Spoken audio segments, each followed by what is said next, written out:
The process of applied functional science is the transformation of the notion into the motion.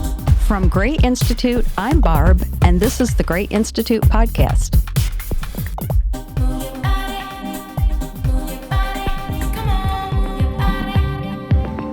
Gray Institute is internationally acclaimed for its innovation, development, mastery, and delivery of applied functional science.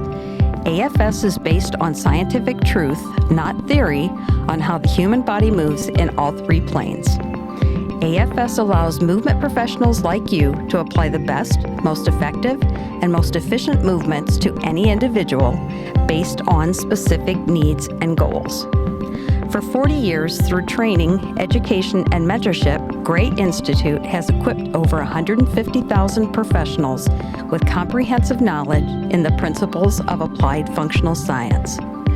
Whether you're a physical therapist, personal trainer, athletic trainer, chiropractor, strength and conditioning coach, physician, physiotherapist, occupational therapist, osteopath, physical therapy assistant, or kinesiologist, our goal is to help you become the go-to movement professional. The Gray Institute podcast is questions-based. You send in your questions and we discuss them.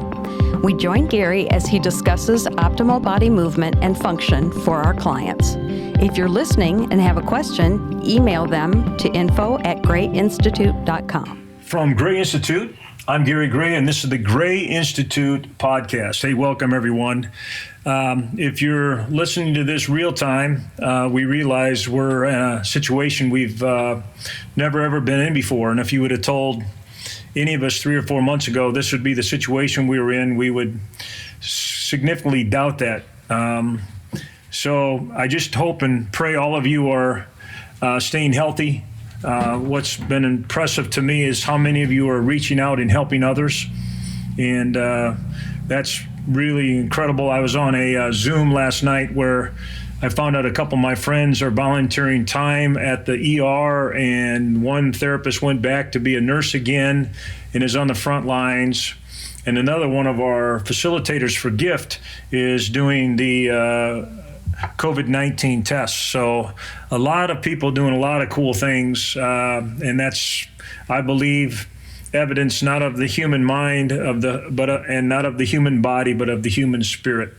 When there's needs out there, you all show up, and so it almost seems trivial talking about some of these questions, but when we see the big picture, but sometimes it's these little things that add up to the big things where we can help people and significantly enhance their lives. So hopefully the 3 questions that we have today that we're going to talk about will help you understand the human body better, therefore the human mind better and the human spirit better. And when it's all said and done, that's what lasts. So appreciate you being a part of our podcast and kind of hanging in there. So let's get started. Our very first one is from Sharon Tash, and she has a beautiful question.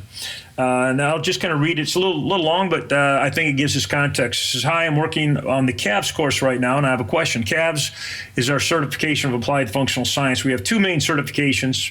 One is 3D maps that teaches you how to assess and gives you probably 300 to 400 exercises to build upon success to get somebody better, to enhance them, to rehab them. And then CAVS gets more specific. It looks more local than it does global.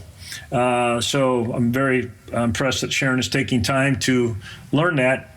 And then she goes on and says, if the abs and lumbar spine are designed for stability when doing an overhead reach in the sagittal plane, should the movement come from the thoracal cylinder, since they should be the mobile part of the spine? That was the question. And also, when going through the frontal plane side to side, does the movement come from the thoracic spine? Clarification would be most helpful.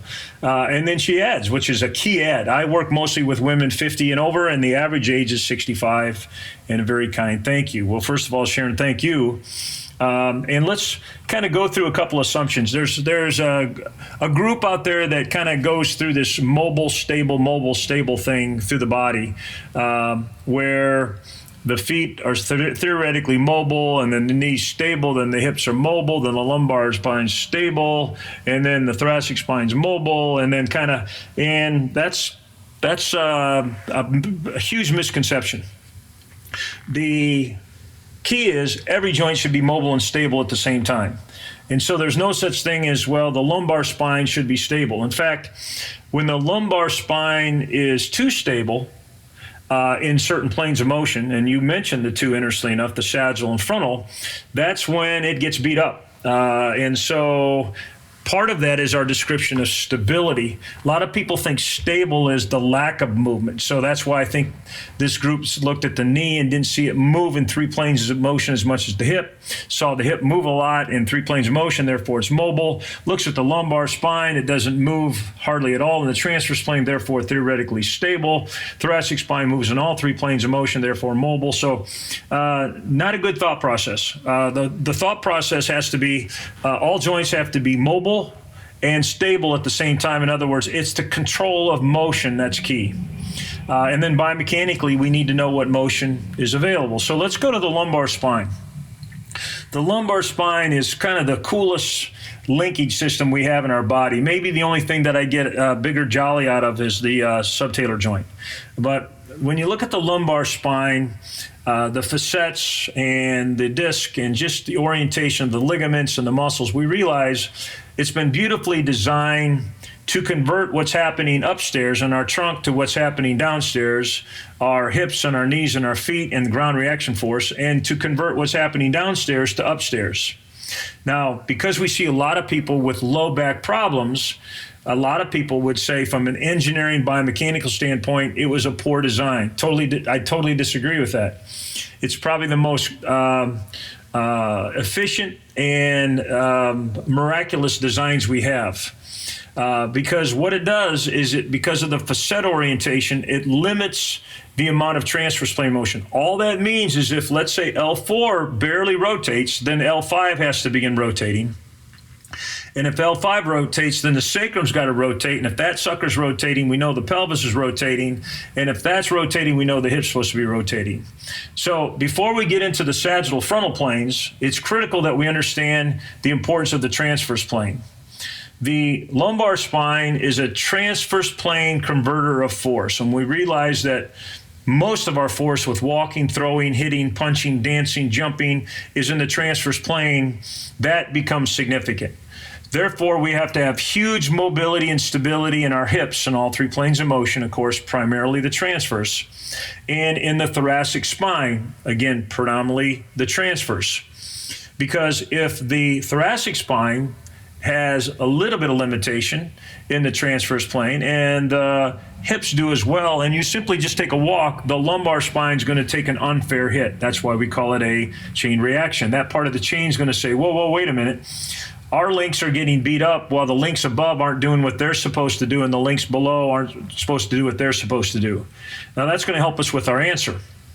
Because if I do, and I love the fact that you're doing this with the average age of 65, is you're handing them the free weight and starting very light and doing some overhead reaches to create stress through the body, to prevent osteoporosis, to enhance their posture, to increase their health and well-being and fitness.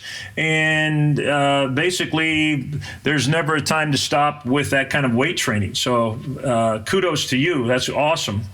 But the question is, when I'm doing an overhead reach in the sagittal plane, so I can go straight up or forward and back in the sagittal plane, should movement come from the thoracic cylinders? And the answer is yeah. We really need a lot from the shoulders. And then again, let's say I'm just doing an overhead reach and I go a little bit posterior, if I don't have that good shoulder flexion, then the next thing that really has to cheat for me is the thoracic spine. And then the next thing, if the thoracic spine can help me, is the lumbar spine. The lumbar spine is designed for some extension. And the lumbar spine is going to say, I'm going to give you some, but I'd sure appreciate if the hips could extend. And the hips are going to say, man, I sure would appreciate if the ankles could give me some dorsiflexion. And that's why when we go through 3D maps, we do our forward lunge and reach overhead, we see shoulder flexion, thoracic extension, lumbar extension, hip extension, knee extension, ankle dorsiflexion, because we need to see if that's there. So the neat thing is you answered your question very well, because if there's one place I'd want to go with a 65-year-old today to make sure they were safe doing an overhead press on the sagittal plane would be the thoracic spine. But But if I really wanted to make them safe, I'm going to make sure, and you're learning this in calves, that I have good hip extension and I have good ankle dorsiflexion. And of course, the obvious, if I'm doing an overhead press, is with making sure I have good shoulder flexion, which means my scapula can move quite effectively down and over the rib cage posteriorly, which requires, as you properly said, Sharon, to get the thoracic spine moving. Then you said, wait a minute now, once you answer that, if I go now side to side in the frontal plane, is that the same answer? Does that come from the thoracic spine? And guess what? You're entirely correct again. So the cool thing about this is the chain reaction. If I just do a shoulder press, but I go what we call same side lateral. So imagine me having a 5-pound weight. I'm standing up and I take the weight up and to the right. And all of a sudden my body leans to the right because of the weight load. I have to have good shoulder abduction. But again, as you properly pointed out, Sharon, I have to have good thoracic lateral flexion. And interestingly enough, I also will use lumbar lateral flexion. If I don't have good lumbar lateral flexion, something's going to take a hit. But in order to have good lumbar lateral flexion, I have to have good frontal plane motion in the hips. Abduction on one hip, adduction in the other hip. Strangely enough, that's why we in 3D maps have a thing called same side lateral chain, where literally we do a move to make sure that those components of motion are where they should be. And if not, we use our calves knowledge to go after those individualized joints and regions. So when my 65-year-old lady lifts up the weight in the frontal plane, automatically she goes, hey, that was pretty easy, that felt good, and I want to do more. Now, the third part of the question would be now if I do my matrix, shoulder overhead matrix, where I go sagittal plane forward and back, frontal plane side to side, and now I add transverse plane. Now we really got to make sure that a lot of that's coming from the thoracic spine and the hips, because as we said earlier, that's a relative motion that we don't have in the lumbar spine. Now there's real motion, and the bones rotate a lot. In other words, if I put a marker on L5 and I did a rotational reach, where I took a weight and crossed over in front of myself and rotated up and high, so I have the weight in my right hand and I go way up and high on the left side, hopefully my shoulder gives me the motion I need. As you properly said, Sharon, my thoracic spine. But boy, the next thing I want to really rotate is my pelvis through my hips, because relatively speaking, I don't want that to happen at the lumbar spine. Now, herein lies the dilemma, as Dr. Dave Tiberia would say.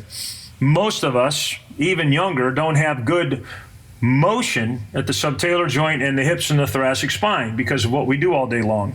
And therefore, when we do those kind of activities, such as a rotational reach, it beats up our low back, and then everybody goes, oh, that's bad. You shouldn't rotate when you lift, or you shouldn't rotate when you bend and squat. And that's just, again, heart's in the right spot because they see a correlation between people doing it and getting hurt. But we have to ask ourselves, is that a normal motion? Yes. Is it a needed motion? Yes. It is a vital motion? Yes. Therefore, should we train 65-year-olds in doing it? Yes. And therefore, but what do we have to make sure through our calves understanding, first of all, to make sure that that happens in the way we want, we have to make sure that the shoulder has most stability, mobility and stability, thoracic spine, hips, and subtalar joint. And immediately, if you do that, when that 65-year-old person picks up the weight and takes them to the sagittal plane, frontal plane, and even the transverse plane, they're going to get a big smile on their face, and they're going to go, Sharon, wow, this is changing my life. I never knew I was going to be able to lift my own body weight and have this kind of posture, let alone being able to gradually lift this free weight and gradually make my body better. And when I go home, I'm so much more successful at doing things. When I look in the mirror, I see somebody standing upright with a smile on their face, and I appreciate you taking the time to learn calves. I appreciate you taking the time to learn 3D maps. I appreciate you getting yourself better in order to make me better, that client would say. So on behalf of your clients and on behalf of Gray Institute, Sharon, I just want to thank you as well.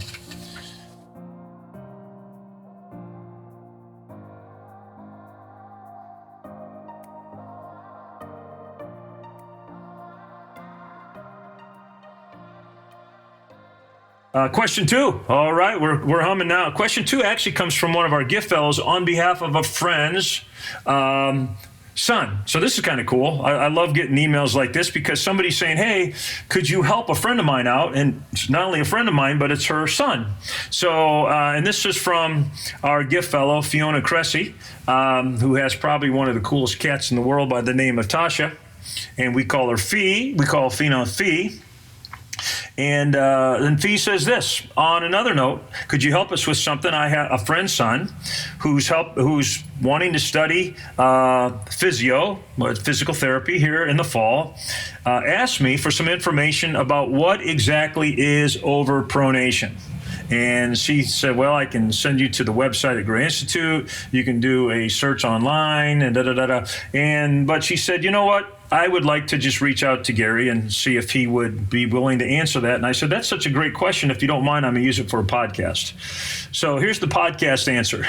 Over-pronation. Well, back in my day, and I know you don't like to hear that, you don't like to hear old people say back in my day, but back in my day in the 70s, over-pronation was probably the number one thing that caused death. In other words, if you were a runner, which I back then loved marathons and loved triathlons. I still do, but I don't do any marathons, but I still get to do triathlons. So I have to understand the running part of this is that the runner's world would say, well, if you have overpronation, you're going to die.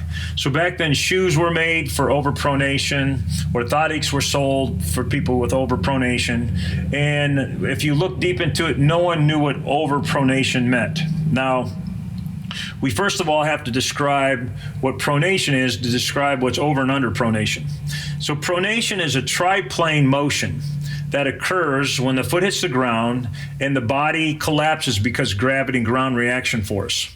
Interesting enough, back in the 70s, we even said not only the foot pronates, but the knee pronates and the hip pronates. In other words, we were saying when the foot hits the ground, the knee loads in a triplane manner, the hip loads in a triplane manner, and we were entirely correct. We can't call it pronation because the opposite of pronation is supination, and at the knee, the opposite of that triplane loading isn't the three opposite motions. Two of those motions are the same, one's different. We'll talk about that at a different podcast because that's kind of fun.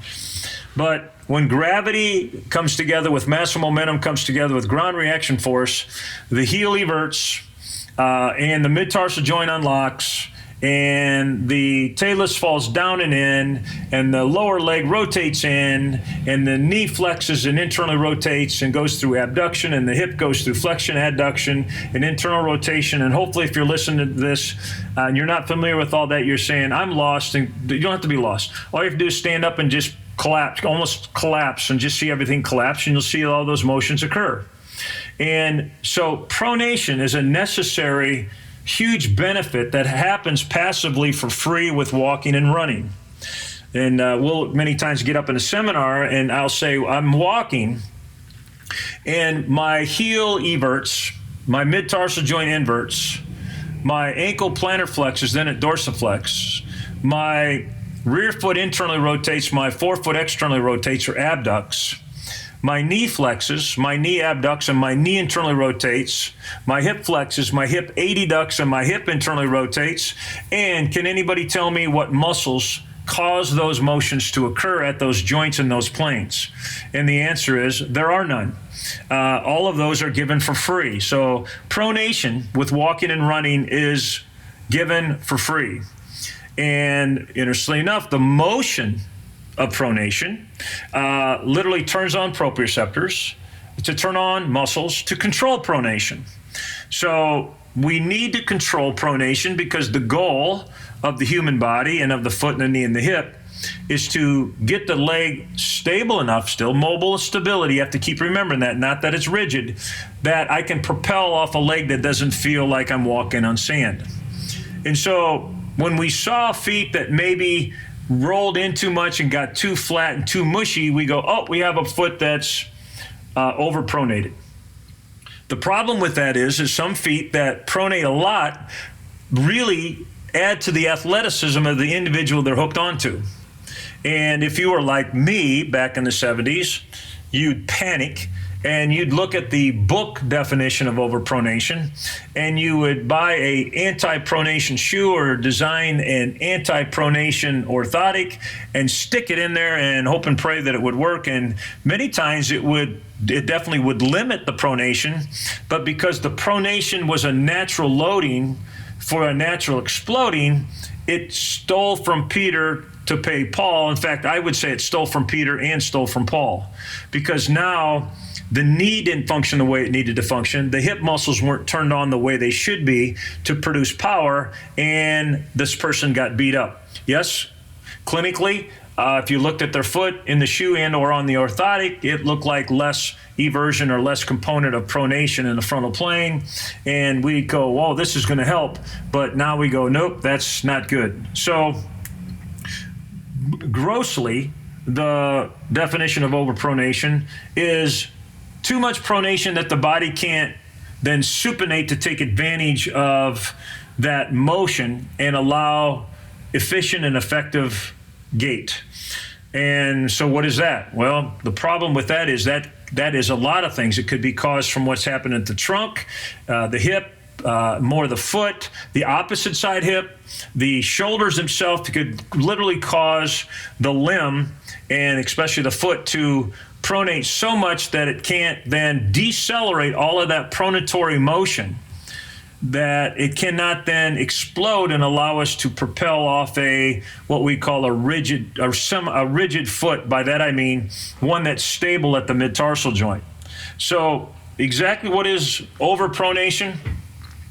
Overpronation is too much pronation in an individual where they can't come back into enough inversion of the heel prior to heel lift to lock up the mid-tarsal joint and put the hip at a mechanical advantage. Overpronation caused by a lot of things ultimately puts the limb at a disadvantage.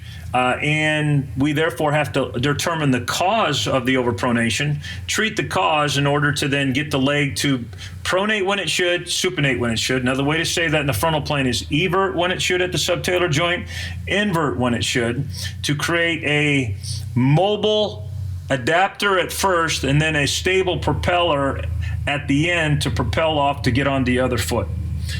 So just knowing that this young man is already thinking about these questions before he even gets into physical therapy school is amazing. I'm jealous. I'm jealous because he's already going, hey, I'm going to probably have to know this to help people. And yes, because it's a big deal, because gravity, ground reaction force, mass, and momentum cause pronation and potentially cause the overpronation.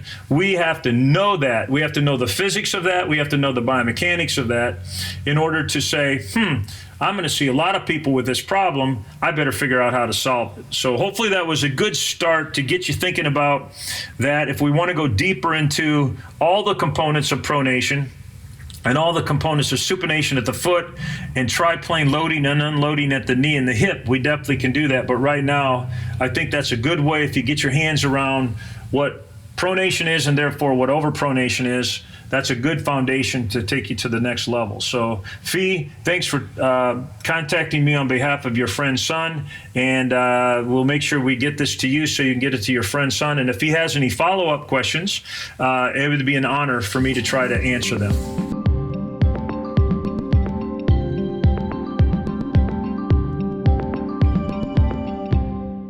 And we're going to go to number 3 here real quick. So hopefully you're still hanging in there. This is a really great question because it hits me in the middle of the eyeballs, in the back of the head, in the front of the head, side of the head, and rotation of the head, 3D head whack, because I'm guilty as charged on this one. And it's from Hayes Engholm. And Hayes said, which is quite nice, "Hi, I'm a huge fan. I guess when you get old, sometimes you have one or two fans out there, and that's kind of fun, but just nice that somebody to be kind enough to reach out and say that." And he says this, as you know, in PT school, we're taught to load certain musculature with one-dimensional exercises to promote muscle hypertrophy, such as a weighted knee extension and heavy XXX, which in XXX, you can already tell he knows his functional nomenclature. It means his feet are in a kind of a frontal plane, sagittal plane, and transverse plane neutral position. XXX squats to promote quadriceps hypertrophy. My question is for a bodybuilder athlete. How can a therapist/coach promote quadriceps hypertrophy utilizing a three-dimensional approach rather than a one-dimensional approach, such as knee extension, or by overloading in the XX squat pattern? Woo, bingo, bingo, bingo. So I wish somebody would have asked me this years ago, and I wish I could have answered it years ago, because here's what we did when we got deep into function. We let the body go through a path of least resistance, and as we would rehab, and I'm going to take a typical, we'll do a bodybuilder here on one hand, and we'll do a status post knee surgery on the other hand. What we found is if we let the body do what it wants to do, it will use the powerful hamstring and buttocks, glutes, and even the calf in order to accomplish squatting and coming back from squatting, or what we might call running, or what we might call reaching down to pick up something, or what we might call just trying to look pretty on a stage to get my muscles hypertrophied.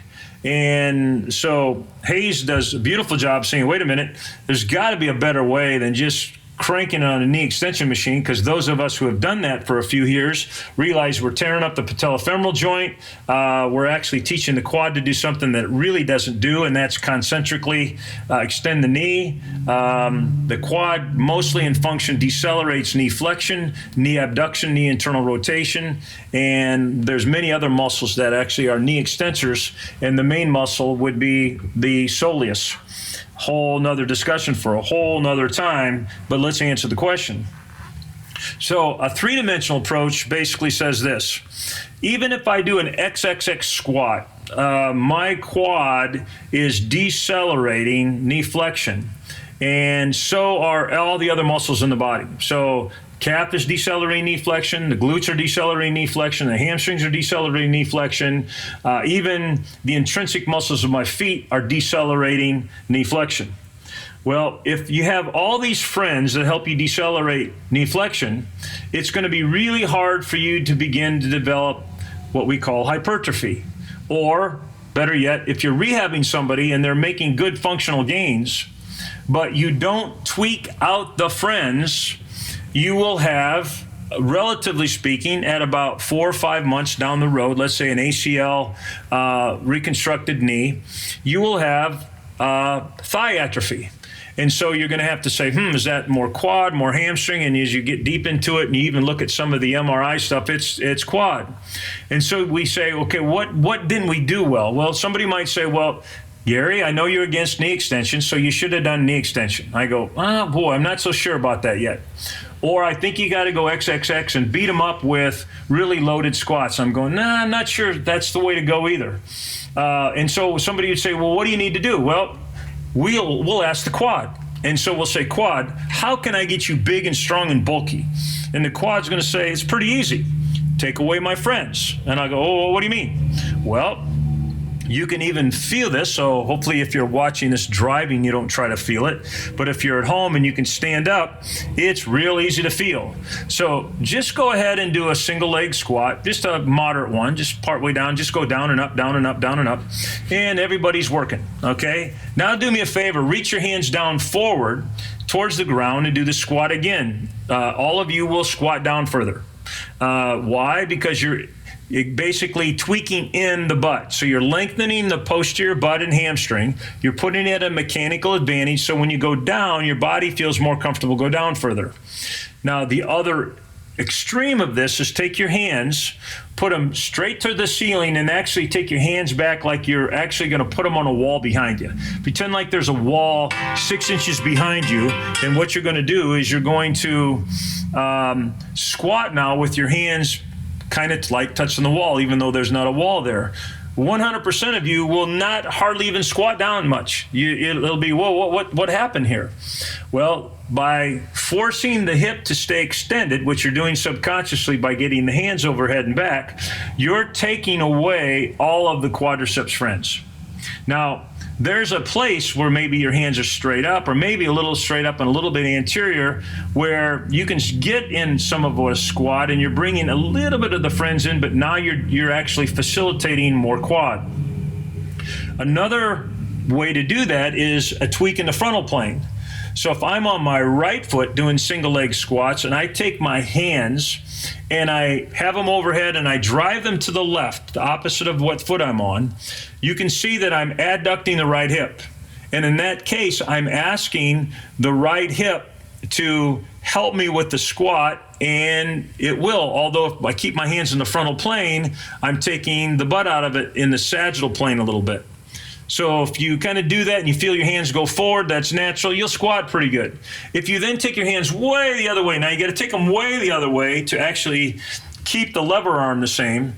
But if you take that butt away, all of a sudden now you're not going to squat as far, and all of a sudden the quad's going to look around and say, whoa, time out.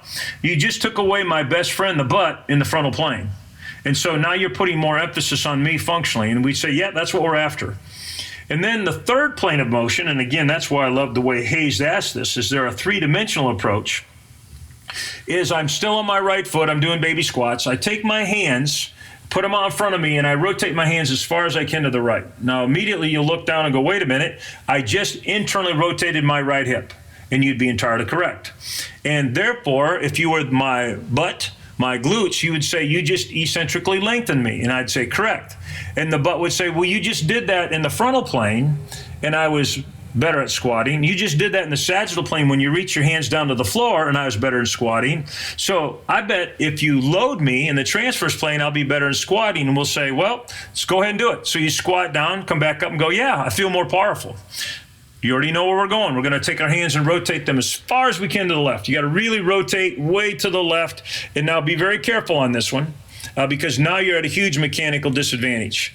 And so you go ahead and try to squat, and you can barely squat. And the quad looks up and says, whoa, butt, what happened to you? And the butt smiles again, and it says, okay, he just tweaked me out in the transverse plane. You remember when he tweaked me out in the frontal plane, when he had me reach to that same side, to the right side, and create abduction instead of adduction? You remember when he reached over his head and created extension instead of flexion? He just did the same thing to me. And I go, whoa, we have a strategy here. So we call that a top-down strategy. Now, in seminars that I do, I'll very typically then say, do me a favor, stand on your right foot, single leg balance, take your hands back as far as you can, laterally flex to the right as far as you can, and now rotate to the left as far as you can, and now try to squat, and people don't have a squat. And I then say, and you ain't got what? And people laugh, and which is good, and they say, we ain't got squat. So if I reach down and to the right and rotate to the right and to create that adduction and internal rotation and flexion, I'm really powerful. That's why if there's a heavy box down there and I have to shift my weight to the right to pick it up, I prefer to have that box angled to the right a little bit so I get flexion, adduction, and internal rotation. I become more efficient. I can squat my body down and lift the weight of the box as well as my body weight. So that's a strategy top down. Now bottom up, there's a strategy as well. It's a real powerful strategy. Knowing that the calf is a real big contributor to decelerating knee flexion and creating knee extension, we have to take the calf out. So the way you take the calf out is you don't allow me as much dorsiflexion. So what you could do is put me on a slant that's a downward slant, or put me on a 2x4 where just my heel's on the 2x4 and my forefoot can't touch. And as I squat, the quad's immediately going to say, now what are you doing? And we go, well, we're doing a bottom-up three-dimensional approach for Hayes here. We're taking the calf out in the sagittal plane. And you can also do that in the frontal plane. I can, instead of letting the heel evert and loading the calf, I can keep it relatively inverted. And believe it or not, I can do that in the transverse plane. And with my transverse plane load, I immediately now can take away the calf as well. So what's interesting, we've done this a number of times, is do a triplane bottom up and a triplane top down approach. And literally you can get somebody, very athletic somebody, to not even be able to squat 5 degrees at their knee. Because what you did is you took away every friend, and the quad itself says, I can't handle the whole body weight here. I'm sorry. So you're going to have to not over tweak. You're going to have to start with small tweaks. So the way we do it is we gradually go from hand-driven from full down to the floor, gradually take it up overhead. Frontal plane, we go from opposite side lateral to the same side lateral of the leg we're balancing on. And the transverse plane, we go from same side rotational to opposite side rotational. And then we do the bottom-up tweaks as well.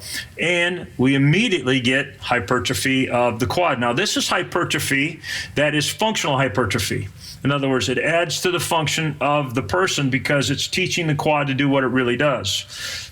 Therefore, my asterisk is if I did have a bodybuilder, I'd still let him do variations of XX squats or RXX or LXX or all the different squats that we talk about. And I think we talked about 50,000 ways to do squats. In fact, we talked about 60 million ways to do jumping jacks, and there are literally 60 million ways to do squats. And we would, if it was a bodybuilder, we would basically let them sacrifice a little bit of the patellofemoral joint by doing knee extension. However, if it's a rehab patient or somebody training and conditioning or somebody to enhance their functional performance, we would attack the quad 100% functionally, and we would not isolate out on a knee extension machine.